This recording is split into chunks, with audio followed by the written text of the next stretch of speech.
Welcome back to special focus. అందమైన ఆధ్యాత్మిక యాత్ర. కాసేపట్లో ఆ పరమాత్ముణ్ణి చూసి తరించొచ్చన్న ఫీలింగ్. కష్టమైన ఓపిక లేకున్నా ప్రకృతి వడిలో మంచు కొండల మధ్య ఆ ఆదిదేవుణ్ణి చూస్తే చాలు అన్నంతగా అమర్నాథ్ యాత్ర ఉత్సాహంగా చేస్తున్నారు భక్తులు.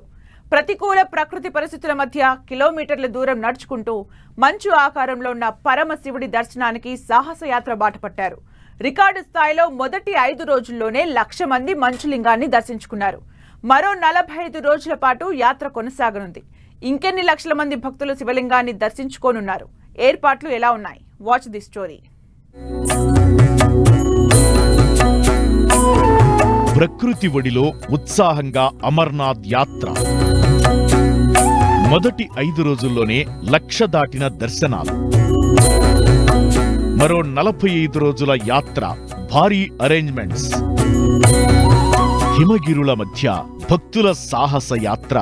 నమ్మకమే భక్తిగా మనోహరమైన పరమశివుడి దివ్యరూపం మంచులింగాన్ని దర్శించుకునేందుకు భక్తుల ప్రయాణం కొనసాగుతోంది. హరహర మహాదేవ స్మరణతో మార్మోగుతున్నాయి హిమగిరులు. యాత్ర మొదలై వారం రోజులు కాలేదు, అప్పుడే 1,00,000 మంది మంచులింగాన్ని దర్శించుకున్నారు. మొదటి 5 రోజుల్లోనే 1,00,000 దర్శనాలు దాటినట్లు అమర్నాథ్ టెంపుల్ అధికారులు ప్రకటించారు. ఇది రికార్డుగా చెబుతున్నారు. గత సంవత్సరం మొదటి 5 రోజుల్లో దాదాపు 50,000 మంది యాత్రికులే దర్శించుకున్నారు. ఈసారి ఇప్పటికే 1,00,000 మంది దర్శించుకోగా మరో 45 రోజులు యాత్ర కొనసాగనుంది. ఈ లెక్కన 5,00,000 మంది దర్శించుకుంటారని వేసిన అంచనాలు దాటిపోయే అవకాశముంది. 7-8 లక్షల మంది మంచులింగాన్ని దర్శించుకున్నా ఆశ్చర్యపోనవసరం లేదు. ఇక విడతల వారీగా అమర్నాథ్ యాత్రకు భక్తులు యాత్రి నివాసులకు చేరుకుంటూనే ఉన్నారు. 5,696 మంది యాత్రికుల బృందం జమ్మూలోని భగవతీనగర్ యాత్రి నివాస్ నుంచి 2 ఎస్కార్ట్ కాన్వాయ్లలో లోయకు బయలుదేరింది.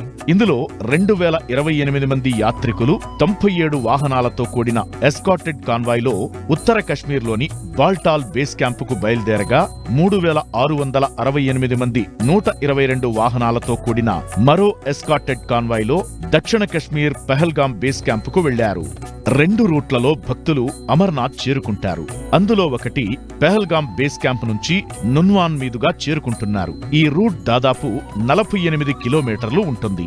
ఇక రెండోది బాల్టాల్ బేస్ క్యాంప్ సెంట్రల్ కశ్మీర్లోని గండర్బల్ మీదుగా వెళుతుంది. ఇది దాదాపు 14 కిలోమీటర్లు ఉంటుంది. అయితే ఈ మార్గంలో వెళ్లడం చాలా కష్టం. ఈ రూట్లో ట్రెక్కింగ్ చేయాల్సి ఉంటుంది. హెల్దీగా ఉన్నవారే బాల్టాల్ బేస్ క్యాంప్ మార్గంలో వెళ్లాలని అమర్నాథ్ టెంపుల్ బోర్డ్ ఎప్పటికప్పుడు అప్డేట్స్ ఇస్తోంది. పెహల్గాం మీదుగా అమర్నాథ్ గుహను చేరుకోవడానికి దాదాపు 5 రోజులు పడుతుంది. అక్కడికి చేరుకోవడానికి భక్తులు పోనీలను వాడుతున్నారు. కొందరు నడుచుకుంటూ వెళుతున్నారు. ఇక జమ్మూ నుంచి బాల్టాల్ వరకు టాక్సీలు అద్దెకు తీసుకోవచ్చు. దీని ద్వారా అమర్నాథ్ గుహకు వెళ్లవచ్చు. అమర్నాథ్ యాత్ర జరిగే ఏరియాల్లో వెదర్ క్లౌడీ కండిషన్లో ఉంది. తేలికపాటి వర్షం, ఉరుములతో వర్షం కురిసే అవకాశముందని వాతావరణ శాఖ తెలిపింది. అంతేకాదు 2 యాత్ర మార్గాల్లో ఆకాశం మేఘావృతమై ఉంటుందని అంచనా వేసింది. వాతావరణ పరిస్థితులు ఎప్పుడు ఎలా ఉంటాయోనన్న భావనతో త్వరగా అమర్నాథ్ యాత్రను పూర్తి చేస్తున్నారు భక్తులు. గతంలో మాదిరిగా మంచు కొండలు విరిగిపడి వర్షాలతో యాత్రకు అడ్డంకులు ఏర్పడితే అంత దూరం వెళ్లి ఇబ్బంది పడాల్సి వస్తుందని ముందుగానే దర్శనం చేసుకుని వెనుదిరుగుతున్నారు. మరికొందరు మాత్రం వెదర్ కండిషన్స్ కు అనుగుణంగా అమర్నాథ్ యాత్రకు ప్లాన్ చేసుకుంటున్నారు. అమర్నాథ్ గుహ శివుని ప్రధాన ధార్మిక క్షేత్రాల్లో ఒకటి. ఇక్కడే పరమశివుడు పార్వతీదేవికి అమరత్వ రహస్యాన్ని చెప్పాడు. అందుకే ఇది అమర్నాథ్ యాత్రగా మారింది. ఇక యాత్రకు హాజరయ్యే భక్తులకు ఆరోగ్య సమస్యలు వస్తే చికిత్స అందిస్తున్నారు అధికారులు. 2 బేస్ క్యాంపుల దగ్గర 100 పడకల ఆస్పత్రుల్లో సేవలు కొనసాగుతున్నాయి. తీవ్ర అనారోగ్య సమస్యలు ఎదురైతే తరలించేందుకు అంబులెన్సులు రెడీగా ఉంచారు. అవసరమైతే హెలికాప్టర్ల ద్వారా కూడా లిఫ్ట్ చేయనున్నారు. 7,000 మంది వాలంటీర్లు యాత్రికులకు సేవలు అందిస్తున్నారు. ఇప్పటికైతే వాతావరణం అనుకూలిస్తుండటంతో యాత్ర సాఫీగా కొనసాగుతోంది. ప్రతి ఏడాది సమ్మర్ అయిపోయాకే ఈ మహాద్భుత శివలింగ దర్శన భాగ్యం కలుగుతుంది. అది సమయానుకూలంగా ఏడాదిలో నెల నుంచి 2 నెలల మధ్య ఉంటుంది. అమర్నాథ్ గుహ మీదుగా జారే నీటి బొట్లు లింగాకారంలోకి మారుతాయి. వేల ఏళ్ల నుంచి ఇలానే జరుగుతోంది. ఈ మనోహర దృశ్యాన్ని చూసేందుకే భక్తులు లక్షలాదిగా తరలివస్తుంటారు. ఎన్నో కష్టాలను ఓర్చి హరహరుణ్ణి దర్శించుకుంటున్నారు. అమరలింగేశ్వరుణ్ణి దర్శించి జన్మ సార్థకం చేసుకోవాలని, ఆ క్షణాన్ని జీవితకాలం జ్ఞాపకంగా మార్చుకోవాలని భక్తులు భావిస్తుంటారు. హిమాలయాల్లో దాదాపు 3880 మీటర్ల ఎత్తులో, అంటే దాదాపు 13,000 అడుగుల ఎత్తులో అమర్నాథ్ పుణ్యక్షేత్రం ఉంటుంది. మంచు రూపంలో శివుడు, పార్వతి, గణపతి కొలువైన ప్రదేశంగా ఈ మహాక్షేత్రం ప్రతీతి. జీవితంలో ఒక్కసారైనా శివుడి దర్శనం కోసం పరితపించే భక్తులు ఏటా భారీగా తరలివస్తున్నారు. శ్రీనగర్ నగరానికి ఈశాన్యంగా 145 కిలోమీటర్ల దూరంలో ఉంది అమర్నాథ్ క్షేత్రం. ఈ గుహ పొడవు 19 మీటర్లు, వెడల్పు 16 మీటర్లు. సహజమైన ఈ గుహాలయంలో మంచుతో అతి సహజంగా శివలింగం ఆవిర్భవిస్తుంది. ఏటా ఆషాఢమాసంలో మొదలయ్యే యాత్ర రాఖీ పౌర్ణమి వరకు కొనసాగుతుంది. ఆ తరువాత మంచు కారణంగా యాత్ర కొనసాగించడం అసాధ్యం.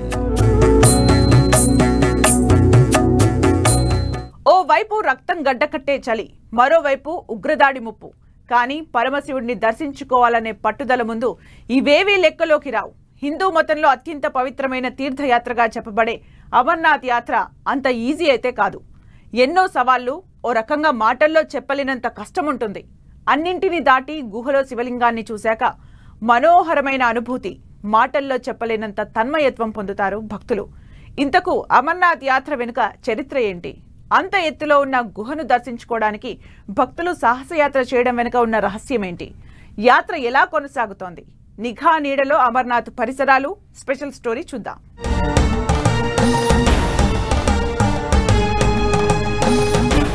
మహిమాన్వితమైన సన్నిధిలో భక్తుల యాత్ర.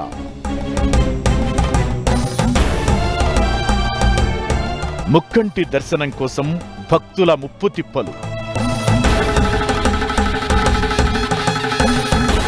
అమర్నాథ్ యాత్రకు హైటెక్ సెక్యూరిటీ.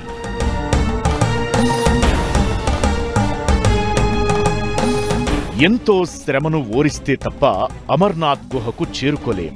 అంతటి కష్టాన్ని తట్టుకుని గుహలో శివలింగాన్ని చూశాక ఆ కష్టాన్ని అంతా మర్చిపోతారు భక్తులు.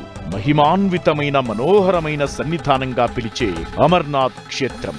మాటల్లో చెప్పలేనంత ఆహ్లాదకరమైన వాతావరణం, ప్రకృతి అందాల మధ్య దేవుడే నెలకొల్పిన పుణ్యక్షేత్రం. ఎక్కడైనా ఆలయం, ఆ గర్భగుడిలో దేవుడి దర్శనం కామన్. కానీ ఏడాదిలో కొన్ని రోజులే మంచులింగ దర్శనం అమర్నాథ్ ప్రత్యేకత. అమర్నాథ్ గుహకు కూడా అంతకు మించి విశిష్టత ఉంది. 5000 ఏళ్ల చరిత్ర ఉన్న అమర్నాథ్ క్షేత్రాన్ని భృగు అనే మునీశ్వరుడు గుర్తించారని పురాణాల కథనం. కశ్మీర్ లోయ నీటిలో మునిగిపోగా కశ్యప్ మహాముని హరించాడని ఓ కథనం.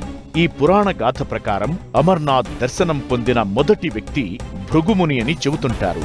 ఇక అమర్నాథ్ గుహ శివుని నివాసంగా ఎక్కువ మంది భావిస్తారు.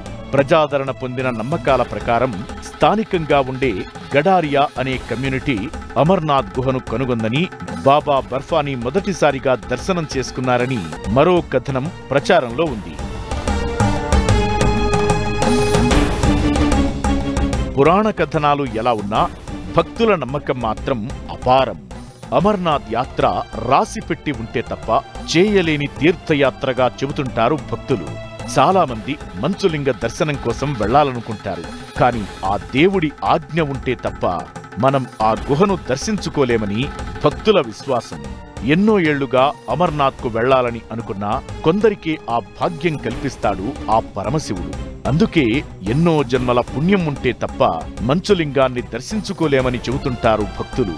ఆ గుహను దర్శిస్తే 23 పుణ్యక్షేత్రాలను దర్శించినంత పుణ్యం లభిస్తుందని కూడా చెబుతున్నారు. అంతటి మహత్యం ఉన్న దైవ సన్నిధానం కనుకే అమర్నాథ్ యాత్రను ఎన్నో కష్టాల కోర్చి ఓపిక పట్టుదలతో వెళ్లి మంచులింగాన్ని దర్శించుకుంటారు భక్తులు.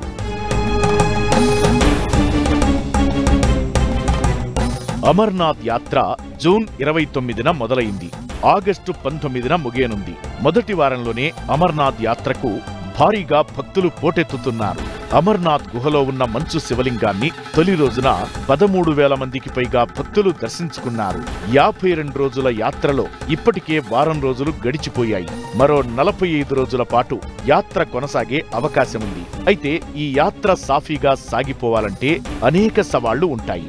ప్రతికూల వాతావరణం, ప్రకృతి విలయంతో పాటు కంటి మీద కునుకు లేకుండా చేసే ఉగ్రముప్పు అమర్నాథ్ యాత్రకు ఇబ్బందిగా మారుతుంటాయి. గతేడాది కొండ చర్యలు విరిగిపడ్డాయి. అంతకుముందు ఆకస్మిక వరదలతో యాత్ర అసంపూర్తిగానే ముగిసింది. ఈ ఏడాది ప్రకృతి కరుణించి అన్నీ అనుకూలిస్తే 52 రోజుల యాత్ర పూర్తిగా ఎలాంటి అడ్డంకులు లేకుండా కొనసాగనుంది.